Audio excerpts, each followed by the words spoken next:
जब हिटलर के राज में 1935 में जर्मनी में ये किया गया था कि स्टेट डिसाइड करेंगे कि सिटीज़न कौन है, और वो उसी डॉक्यूमेंट्स पे डिसाइड करेंगे जो स्टेट डॉक्यूमेंट्स बनाएंगे और देंगे, लेगेसी पेपर जिसको कहते हैं। एक्चुअली ये शुरू हुआ था असम में बांग्लादेशी सिटीजन्स के खिलाफ। अब CAA भी आ गया, तो we are in a situation where although the NRC and the CAA is aimed against the Muslim community without any doubt, it is a fascist, right-wing Hindu government trying to delegitimize its citizens. But in practice, when you look at even what has happened in Assam, the majority of the people who are not on the NRC are not Muslims, because Muslims have been so threatened over there that they have all their documents. But the poor, the Dalits, the Adivasis, the women do not have documents. So when you threaten the citizenship of a whole population, Muslims, Dalits, Adivasis, anybody who doesn't have documents, what happens? जैसे असम में वो detention centre बना रहे हैं, कौन बना रहे हैं? जो खुद डिटेंशन सेंटर में डिटेन हो जाएंगे वो लोग बना रहे हैं। लेकिन जो स्केल में ये NRC CAA होगा, ये मतलब 10 करोड़ लोगों को तो डिटेंशन सेंटर में नहीं डाल सकते ना। तो क्यों बना रहे हैं डिटेंशन सेंटर? इसीलिए बना रहे कि हमारा इमेजिनेशन में ये होना चाहिए कि इन लोगों का जगह ये है, मुसलमानों का जगह डिटेंशन सेंटर में है, आदिवासी का जगह डिटेंशन सेंटर में है। अब इनके पास कोई हक नहीं है, तो वो बिना हक के एक तरह का दूसरा like a tiered caste system, a new caste system parallel to the old caste system, दोनों साथ साथ में रहेंगे। और कुछ सिटीजन्स के पास राइट्स होंगे और कुछ सिटीजन्स के पास राइट्स नहीं होंगे। तो सब लोग, हम लोग सब डिस्टेबलाइज हो जाएंगे, हम लोग सब अपना औकात ढूंढते रहेंगे, तब हम कैसे लड़ेंगे? तो this is the very important reason why what the students of AMU did, what the students of Jamia did, was to understand the fundamental threat of this. This is a threat which has to be turned back. We ponder upon these questions. Where was I? Was I just at that one place, or were I also with everybody who was facing all kinds of atrocities that day? Because when I look back, I do not have the memory of only my own. I look back to find into myself the memory of everybody who was beaten, who was told to not come inside their own university, who were made to run away, who were made to put their hands up and walk like criminals. We do not remember just our own memories. It's impossible to forget. It's impossible to forget. 2 years have passed since that day went away. As a student of Jamia, I often ponder upon the question, what does it mean to be a student of Jamia Millia Islamia? It's one thing to be a student of some college, and it's one thing to be a student of a minority institution. I here have not only got an education of law. I might call myself to be a lawyer in a few years as a professional. But I have gotten education through people, through the people of all professions, through all walks of life. I am educated in a manner no other place could have given this to me. And just in one day, everything was taken away from us. 15 दिसंबर की हम बात करें तो वो शायद एक mixed memories था हम सारे स्टूडेंट्स के लिए, जामिया के स्टूडेंट्स के लिए। जिस तरीके से हम लोगों ने विटनेस किया पुलिस ब्रुटैलिटी, हम लोग सीए और एनआरसी के खिलाफ सड़कों पर उतरे थे, लेकिन जिस तरीके से पुलिस ने हम पर अटैक किया, हमारे कैंपस में घुसकर, हमारे रीडिंग हॉल्स में घुसकर जिस ब्रूटैलिटी के साथ हमको मारा गया, कैंपस के अंदर जो मस्जिद है वहाँ पे घुसकर जिस तरीके से जो स्टूडेंट्स नमाज पढ़ रहे थे वहाँ पे उनको मारा गया, उनको गालियाँ दी गई, उनको ये बोला गया कि तुम पाकिस्तानी हो, तुम जिहादी हो और तुम्हारा कोई हक नहीं बनता कि तुम इस देश में प्रोटेस्ट करो। शायद आज़ाद भारत में हमने पहली बार ये देखा था कि किस तरीके से स्टूडेंट्स को यूनिवर्सिटी के अंदर घुसकर क्रिमिनल्स की तरह मारा गया, और जिसने मारा वो दिल्ली पुलिस थी जो यूनिफॉर्म पहन के जो टेररिस्ट का काम कर रही थी कैंपस के अंदर घुसकर। ये बात समझने की ज़रूरत है कि कैंपसेस में बहुत सारे कैंपसेस में प्रोटेस्ट होते हैं, जेएनयू में प्रोटेस्ट होते हैं, डीयू में प्रोटेस्ट होते हैं, लेकिन एक डिफरेंस ये हो जाता है कि वहाँ पे हम इस तरीके का ब्रूटैलिटी नहीं देखते हैं। जो वायलेंस हुआ था जामिया के अंदर, वो समझने की ज़रूरत है कि वो बस इसीलिए नहीं हुआ था कि हम वहाँ पे प्रोटेस्ट कर रहे थे, वो इसीलिए भी हो रहा था कि यहाँ पे जो मुस्लिम स्टूडेंट्स हैं वो कैसे प्रोटेस्ट कर सकते हैं इस देश में। प्रोटेस्ट में जो पार्ट थे वो विक्टिम्स नहीं थे, दे वर फाइटर्स, और वो अभी तक लड़ रहे हैं। हमारे साथ यहाँ पे सफूरा है, आसिफ तन्हा है, जो जेल में बहुत महीनों से बंद थे, लेकिन वो हम सबके साथ यहाँ पे मौजूद है और वो ये मैसेज दे रहे हैं कि आप हमारी आवाज़ को नहीं दबा सकते हैं। अगर आपको लगता है कि आप यूएपीए लगाकर, आप सेडिशन लगाकर, आप फर्जी केसों में हमें बंद कर देंगे, लेकिन हम चुप नहीं रहेंगे। पॉलिटिकल प्रिजनर्स की हम बात करते हैं तो बहुत दफ़ा हम लोग मिरान हैदर को भूल जाते हैं जो जामिया के पीएचडी स्कॉलर है, हम शिफाउर रहमान को भूल जाते हैं जो जामिया के एलुमनाई हैं, लेकिन बहुत ज़रूरी है ऐसे वक्त में उन लोगों को याद करना जो हमारे लिए, जो इस देश को बचाने के लिए जो लड़ाई लड़ रहे थे, उसको लड़ते हुए वो आज जेलों में बंद है। बहुत ज़रूरी है आज शर्जिल इमाम को याद करना जो उस चक्का जाम की बात कर रहा था, जिसके वजह से आज किसान आंदोलन ने उसी मॉडल पे प्रोटेस्ट किया और जो सरकार है वो झुकने पे मजबूर हो गई।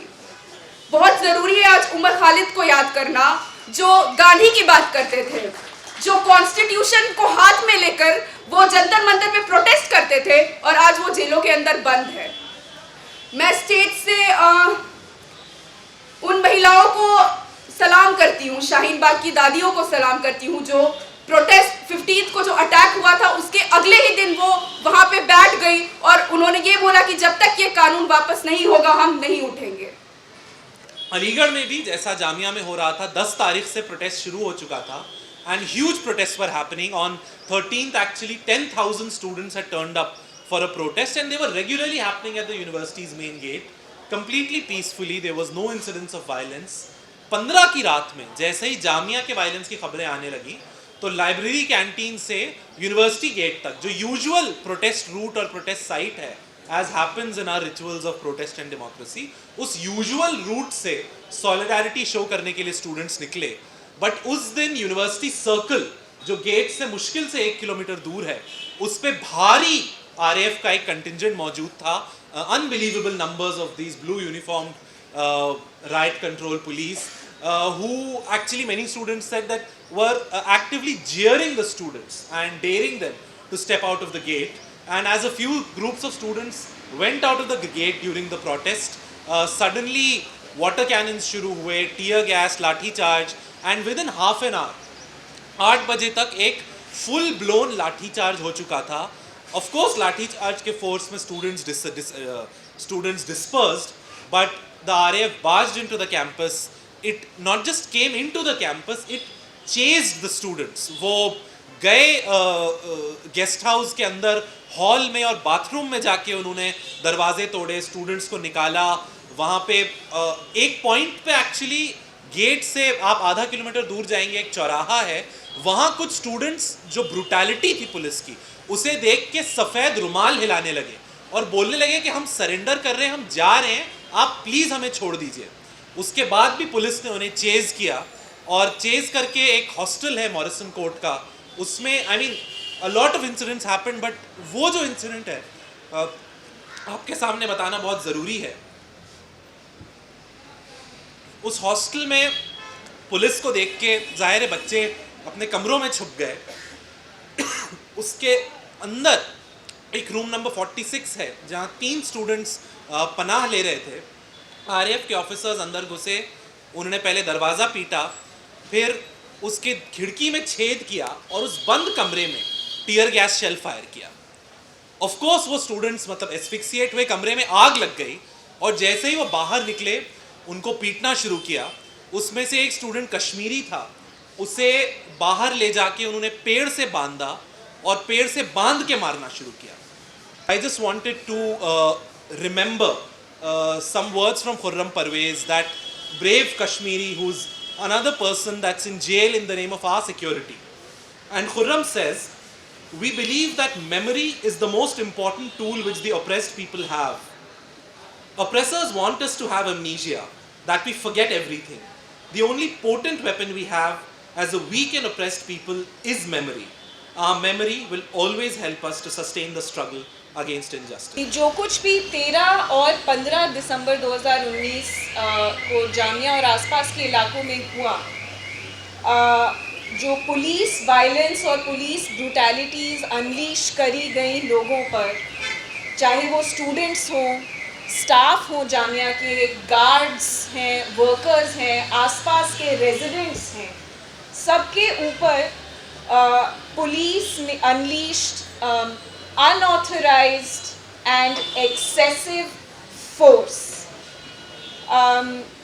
According to the police at the time, this kind of unauthorized and excessive force was unleashed to address the law and order problems that were emerging from the anti-CAA protests, right?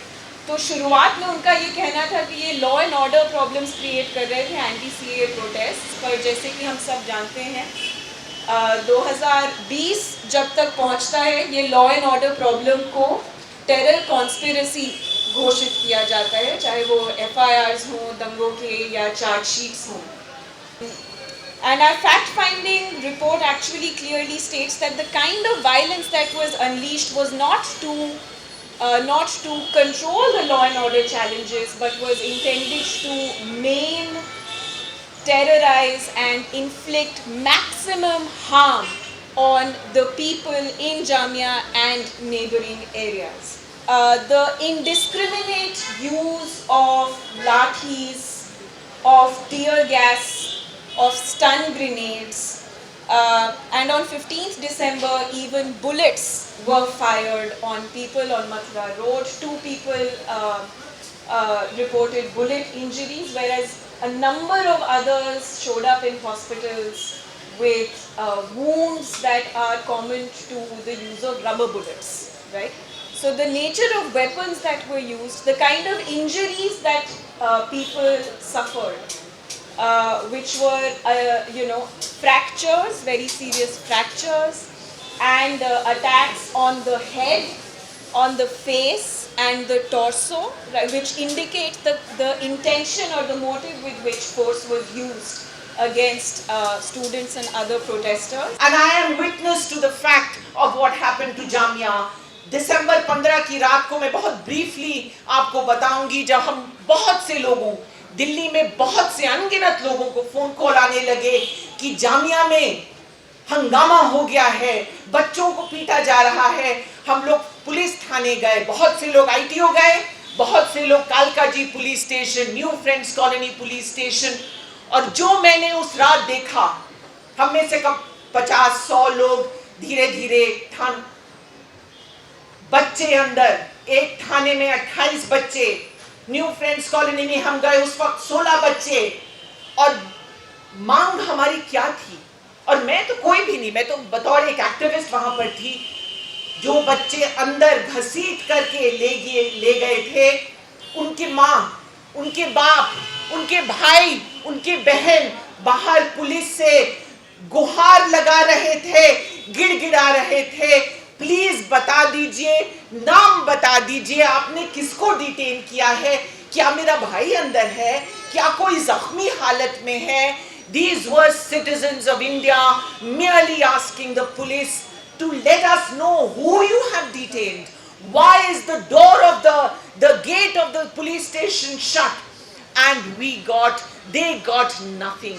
This was excessive use of police force to start with, and it was excessive use of state power that night in the police station. It was the longest night of many people's memories. Many of us were there till 4 in the morning, going from station to station. मेरे रोंगटे खड़े हो गए थे जब वो कालकाजी थाने का gate खुला और हमने देखा किस हाल लंगड़ाते हुए बच्चे, सर पर पट्टी बच्चों की. This is the state in which young students of this country were treated.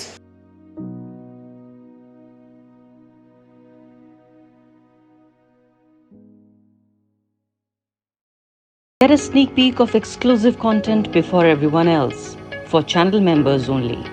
Memberships start at ₹89. Hit the join button below.